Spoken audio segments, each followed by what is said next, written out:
This is SaaS Therapy.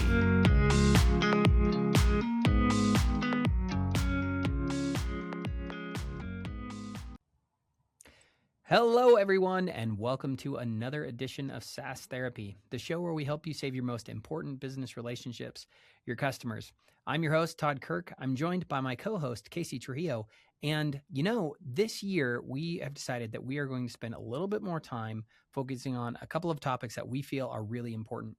And one of the things that we have, I guess, we've noticed a lot in our time in the SaaS world is that there's a lot of myths that specifically come down to how we interact with our customers and how we ready them and prepare them. Yeah. And so over the next couple of months, we're going to spend time diving into a few myths that we think are crucial. So every once in a while, we're going to just do an episode, just Casey and I, and we're going to discuss some things that we think are maybe some accepted general ideas that are maybe wrong or at least partially incorrect. What do you think, Casey? I love it. If Mythbusters could get 20 million viewers, I don't see why we can't get 1 million viewers of this podcast on our myth. They're going to be that good. If you're listening right now, tell your friends about the new Mythbusters, Casey and Todd. And SaaS edition. It's almost as great, almost as many as explosions as in that show, in the original show. So.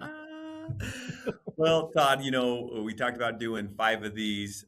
These are in no particular order. We're only going to tackle one of them today. But the one that we wanted to go through today is the common myth that we hear from, doesn't matter if it's customer success, it doesn't matter if it's customer education, the CCO.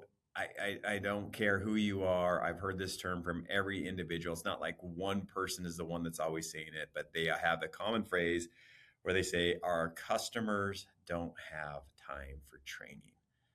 Todd, is that a myth? True, false? What's your take? Well, I sure hear it a lot. But you know what? A lot of people hear about Bigfoot too. That doesn't mean that he's real. At least, I don't know. All those History Channel shows, nobody seems to have found him yet. But I personally think that's a myth. And mostly because it is a mask of what the true problem is. So like as an example, I recently have noticed that I'm hearing a similar phrase a lot, which seems to fly in the face of that exact idea. I'll have customers say, oh, well, or I'll have, some of the people that I advise and work with, they'll say, oh, well, yeah, our customers don't have any time for training. But then in the very next breath, they'll just say, oh, our customers need so much hand-holding. So customers don't have time for training, but they need tons of hand-holding? Like that. So those seem to be kind of mutually exclusive ideas. So to me, customers might say they don't have time for training, but I think they're really probably saying something else. And we're just not willing to, peel off the next layer and say, what is the real reason why people are saying this? So it's not that there's a truism in the myth, I guess, but it isn't the true truth. Was that too convoluted? That's not at all. There's always a hint of truth in myths that get created. I mean, obviously, it gets started somewhere. So I think there's probably some hairy dude who actually looked like Bigfoot originally out there in the woods. So I thought what we would do today, Todd, is let's me and you go back and forth about why this isn't true and maybe where some of the basis comes from. So I'll start out. The biggest thing that I've seen in working with, I'd say now I've probably talked to over 600 different SaaS organizations, is every SaaS organization offers in some regard professional services. And what professional services means to them is they're doing either an hour or a 3-hour instructor-led class on site or virtual. And that is what they do for training. And so in that regard, I do believe that people don't have time for training, or a very, very small group of users have time for training, which is usually what comes because of that, that attend these sessions. So the myth is they don't have time for training. The truth is they don't have time for training. That blew your mind, didn't it, Todd? So what we mean by that is the length of time is what they don't have time for. So I think that's where the myth is. You got to define out what don't they have time for. And if you really start to peel that back, you're going to find out that they do not have time for 30 minutes, hour, 90 minutes, 3 hours, unless you are a very, very specific SaaS application and it is mandatory part of their job. Like they have to Yeah. use your software application. Like If it's if they regulated. have your application in their job title, then maybe, Yeah. right? But Yes. that's a pretty short list. You have Very short. Salesforce administrator and you have Cisco network admin or whatever. There's very few people whose Yes. job title actually is an application. That's exactly right. So that would be my first part of the myth is yes, they don't have time for training, but it's the amount of time is the myth. Okay, I love that. Now, here's the thing that I think is really fascinating too. So, this is a true story. So, I think it was on Friday. I get to talk to a lot of software customers, right? So, customers of people who buy software. And one of the things that this customer told me really caught my attention. He said, when we first signed up for this application, our software vendor offered us a whole bunch of professional services, and we told them no.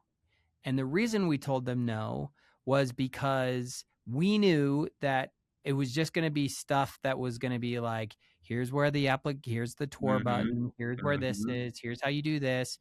And what we really knew was that we were going to need help to figure out, like, once we had already configured the tool, once we had already gotten this figured out, that's whenever we were going to start to really have the real questions. So we decided to wait an entire year.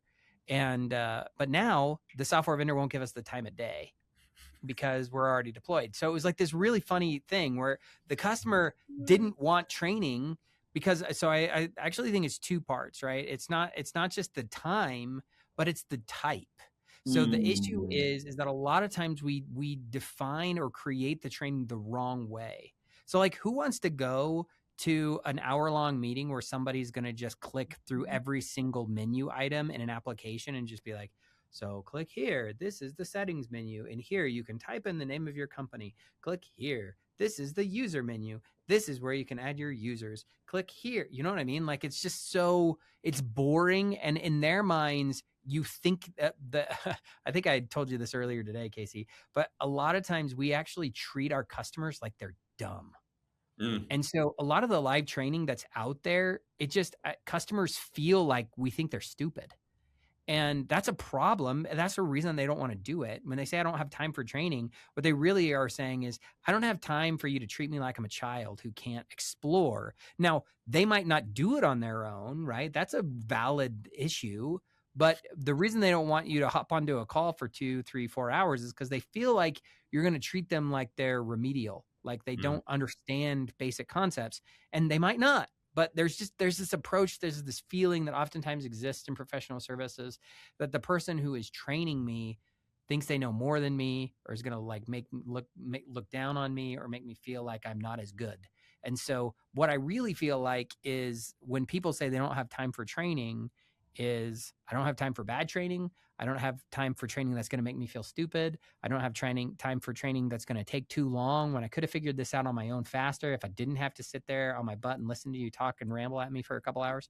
So like, that to me is why it's a myth. Is it's never about time, it's about perception. And there's a gap that exists there. We need to figure out how to change that perception or change our approach. And if we don't do that, then we're just gonna fail every time. Oh, that's a great one. That's a great one. I'm going to go with why this is a myth. Is I recently had a customer going through their data. They say we just don't have a lot of people take training, and I'm like, okay. I said, where do they go for any type of assistance? They go, oh, they go to our our support site. I'm like, how many people do you have hit your support site? So we get about 10,000 unique visits. So, okay, are all those 10,000 unique visits because something is wrong with your software? Like they reported a bug, they reported that a feature didn't work. Oh no, they needed to know how to do something. Ding, ding, ding, ding. Mm-hmm. 10,000 people visiting your support site is letting you know that they need help. Or should we call it training? So think about your support site. Think about how many questions that you get that could be resolved by training. So a great indicator that training is needed and wanted is how many people go to your support site. So that's why I know this is a myth also, because again, there wouldn't be help centers, support sites, all of these things to try to train people if they didn't actually need it. Mm-hmm. What do you think about that one, Todd? Oh, it's such a good one, man. I think it really it goes to the fact that when someone says I don't have time for training, they're really saying I don't have time for the way you're trying to train me. And so I think there's the reason people go to the support site is because Because maybe what are they they going feel to get? like A short little article. They're they're going to gonna find yeah, something quick. somebody's gonna send them a like 1 second or a Yes. 1 minute video that says, oh, here's how you do this, right? Yes. And so that's gonna just be way more efficient use of their time. The other thing is this is the problem with training is a lot of time training becomes really bloated with stuff that we think they need to know that they don't care about at the Mm, moment. yep. So like the thing is the reason people go and submit support tickets usually is because they're already motivated, and that's whenever they want to actually learn is like I'm trying to do this thing right now. And so there's like there's two ways to think about training, and you have to actually approach it differently. One is how do I provide them the thing that they need right now, and only that. One thing that is a big miss is there's an effort a lot of the times to be like, oh, but like I love this like feature that the product team works so hard on, and they're like constantly, I like nobody uses it, and so we have to make sure they know about this thing. And you're like, well, yeah, but all that does is then bloat the training, and then you're telling them something that the users don't necessarily care about anyway. So you have to actually focus in on just the stuff that they need to do to be successful right now. And then once you've got them motivated, then you need to anticipate and share with them the things that are going to prevent them from running into those support questions later. And so it's this process, this mindset that you have to have, which is how do I give you just what you need right now and get you to that next layer of motivation to where you'll be invested and interested to listen to the next thing so you don't go to the support center. And that's a different approach than most people take. Right? It's like everything has to be comprehensive. Everything has to be super long. I have to explain all this stuff to them or they won't get it. And what are you saying when you say, if I don't explain all this, they won't get it? Again, you're saying you think your customer is dumb. And no, even if they are not, even if their actions maybe present that, people are at least intuitive enough that your approach is treating them like they're dumb. Yeah. Right. And so I think you have to make sure that you don't allow that to be the case. Fantastic. All right, Todd, what's the other reason why you think this is a myth? Okay. So the other reason why I think this is a myth is because, so this is actually really fascinating. We were recently talking to a seller who's trying to help someone adopt AI, right? And the customer, this was fascinating. The customer said that they actually went out and then polled their user base, and their user base said, I have no interest in using AI. So they decided to then wait for a whole year. How do you tackle that? Because again, that sounds like, I'm too busy for training or we don't need this. What do you think would be the reason for that? Because especially in today's market where there's like this massive focus on AI, why would a customer say my users don't want to be trained on AI right now, so we're just not going to train them on AI right now? Okay, I'm going to go on a little bit of tangent on this, so stay with me, audience. Stay with me, TK. I promise this is going to make sense. Okay. So, I anticipate a story or an analogy. yeah, it's going to be a great story. So, I hit my 50th year, and my AI model is starting to learn more about me. So I said, give me some interesting facts about me, knowing what you know about me, that I could talk about being 50 years old. And one of the things it said, well, I bet you've been working out for at least 25 years, and you've been working out probably at least 5 days a week. And if you were doing these types of exercises, which it sounds like you like to do, you've probably lifted over 1,500 elephants. That's amazing. Do you know how many times I've shared that I've lifted 1,500 elephants? Dude, I've shared that a lot. Okay. That's cool. By the way, all I could think of is maybe it's because I just watched Aladdin with my kids this weekend, but there's a scene where he like lifts like a like a elephant. Overhead pressed elephant. Yeah. Yeah. That's you. You're Aladdin, bro. You got the genie. I'm like, that's amazing. That's so cool. And I told everybody about it. And then all of a sudden everybody started asking, AI, what do you know about me? And just different things like that. Right. But my point is if I went out there and I said, okay, who wants to learn about, and then something generic, the majority of the people are going to say no. right? Because naturally, and again, this is where I think there's a hint of truth. Naturally, people are very comfortable and they like to stay in the comfort zone, right? That's why it's called the comfort zone. It's super comfy. It Mhm. has sweats and everything, right? But if you were to say, hey, the goal at our organization is to win you back 30 minutes of your time, and here are 4 common problems you usually run into. Would you like to learn how to solve that? Yes. Boom. Now I know what's in it for me and I want to learn about that.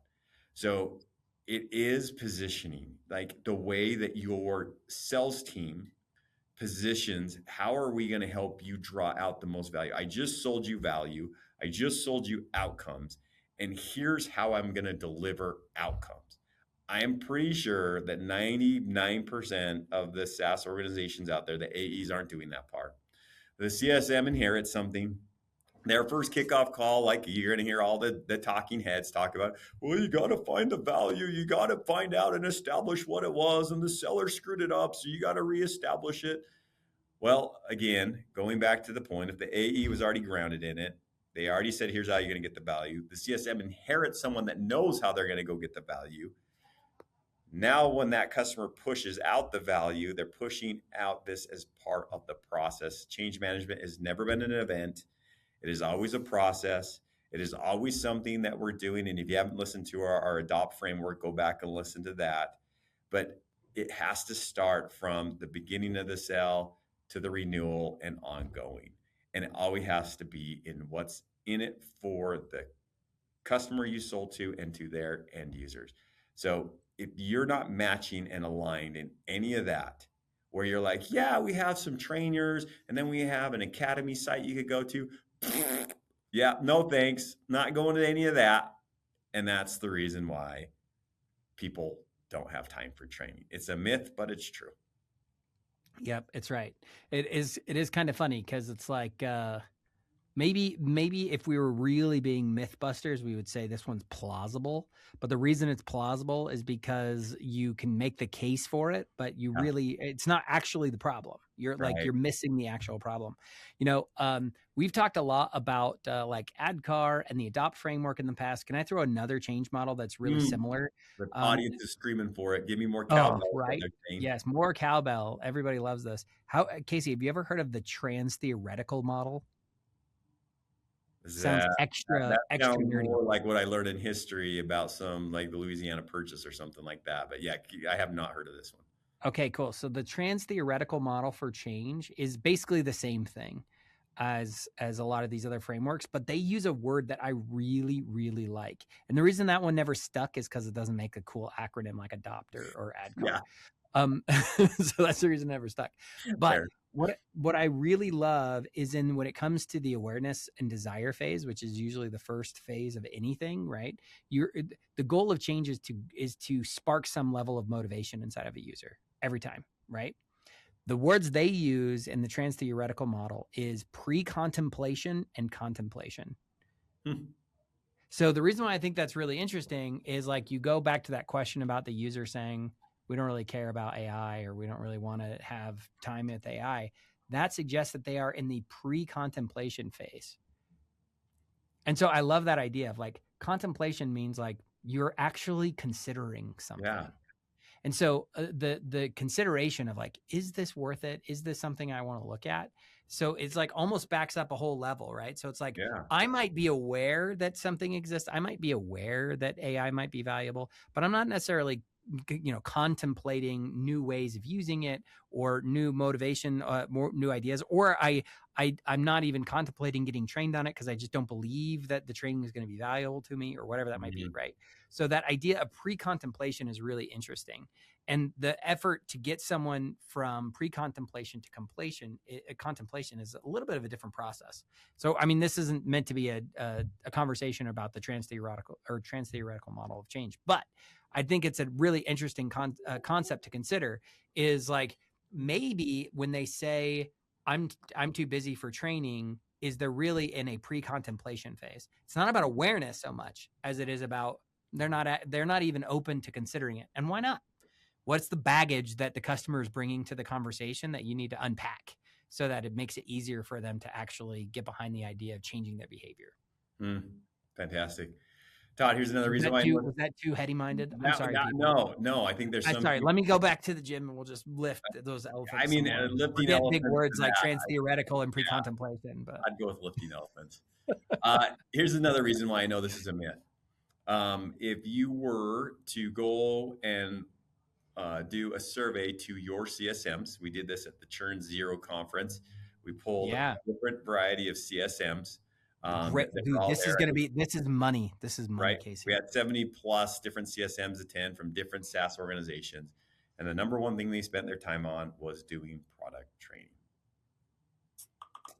I mean, if you just go see how many people at your organization, from your onboarding specialists to your CMs to your customer education team to maybe even have official trainers, and that's all they do, your support staff, you will be surprised how much money you are spending in training in inefficient ways that make no sense because they're not cohesive and it's not a playbook. It's not, who was it that said it needs to be a product? You need to consider, who was that guest that we had on there? Do you remember, Todd? I can't remember who to give credit to that. That training should be a product versus Yeah, that was Maria Manning Chapman. that was her, right? Where she said, you should look at your education not as a program, but as a product, that it's living and it's changing and it has to meet the needs of your customer. That's the best thing I've ever heard about that. Because if you approached it that way, you would start to see how much money you're spending and you're hitting so few of people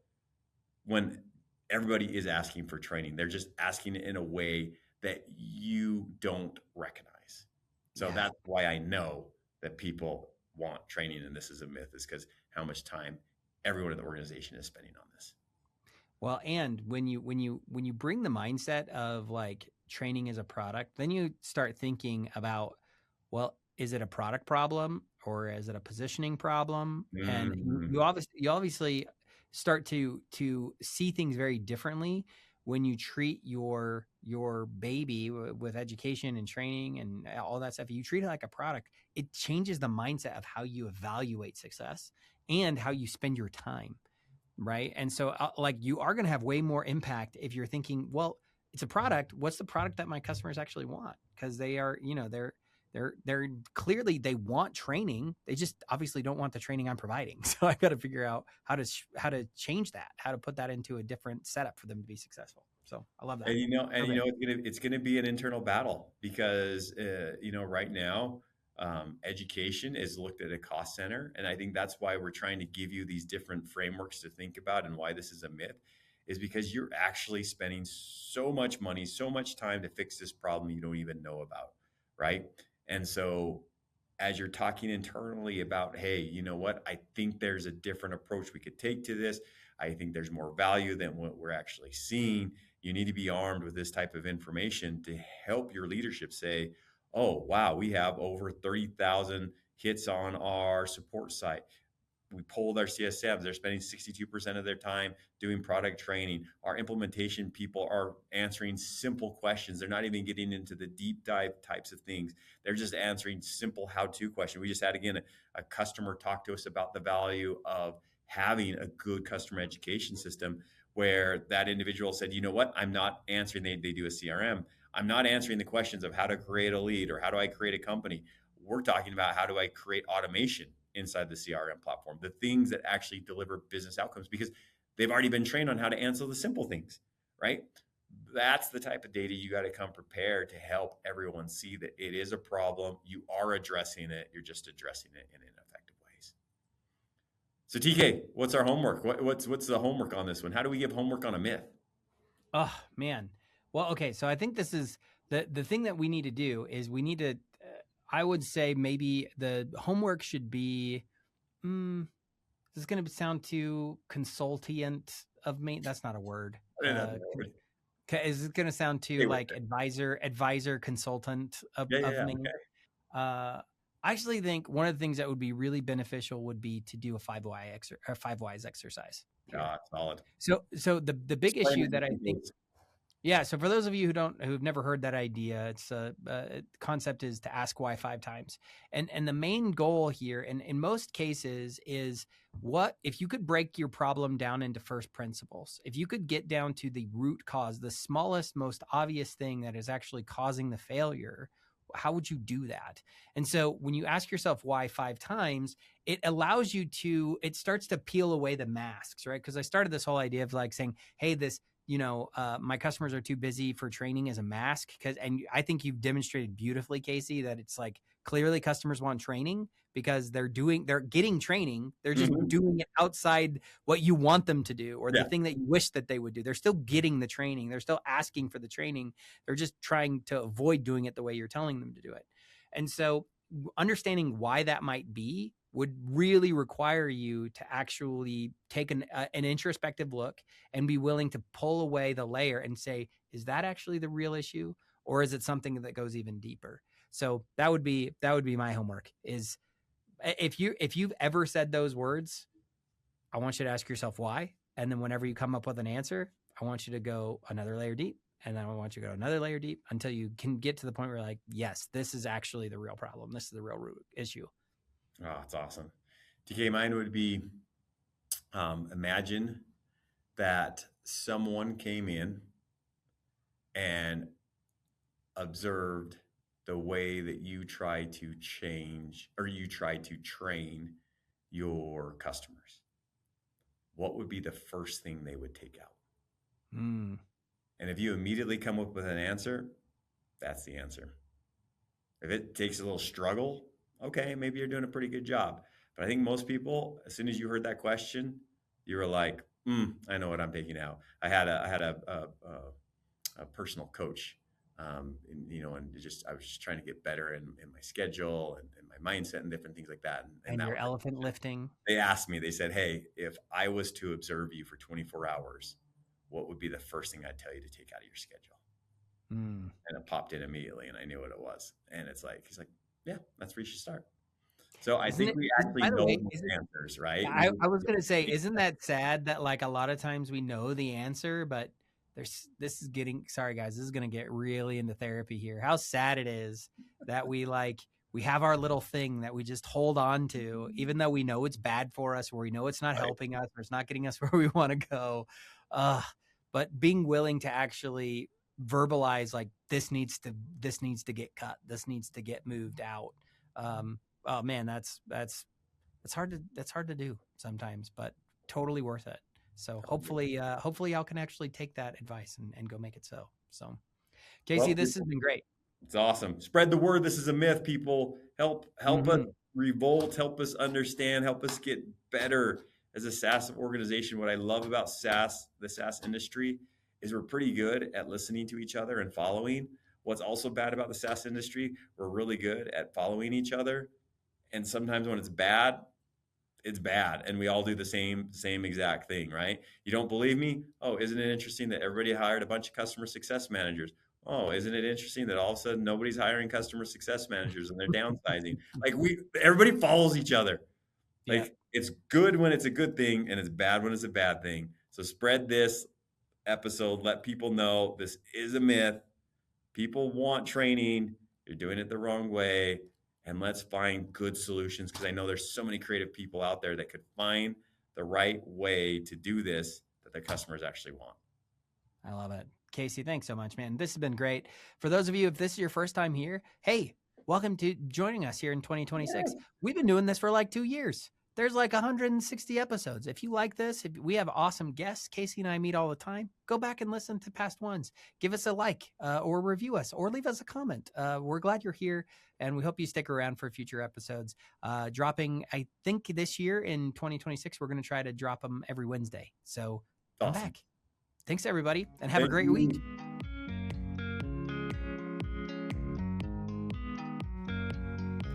SaaS Therapy is brought to you by Brainstorm, the SaaS platform for SaaS adoption. Learn more at brainstorminc.com.